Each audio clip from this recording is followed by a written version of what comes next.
Hey everyone, and welcome back to RoamTips.com. Today, we're going to show you how to use picture-in-picture mode for YouTube on your iPhone. First things first, we need to enable picture-in-picture in your iPhone settings. Head over to your Settings app, scroll down and tap on General. Then find Picture-in-Picture, and tap on that. Make sure the Start Picture-in-Picture automatically option is toggled on. After that, you can go back to your home screen. Now, Picture-in-Picture is enabled on your iPhone, which means you can use it in other apps like Apple TV or FaceTime. But to use it specifically for YouTube, you'll also need to enable it within the YouTube app itself. Keep in mind that this feature usually requires YouTube Premium, depending on your region. Open the YouTube app and tap your channel icon in the bottom right corner.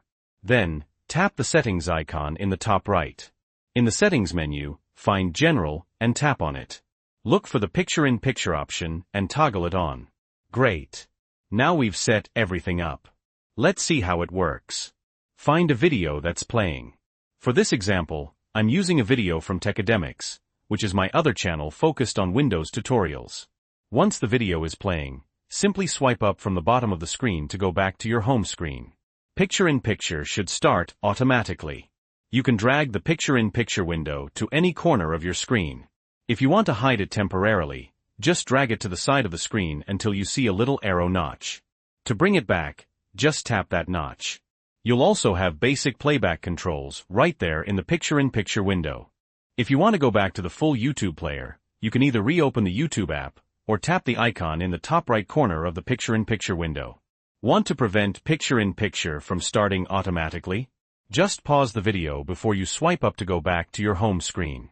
And if you just want to listen to the audio, you can control playback from your iPhone's control center. And that's it. That's how you use picture-in-picture mode for YouTube on your iPhone. I hope you found this helpful. If you did, please hit that like button, and if you have any questions or comments, leave them down below. All links mentioned are in the description. And don't forget to subscribe for more tips and tricks from RoamTips.com. Thanks for watching.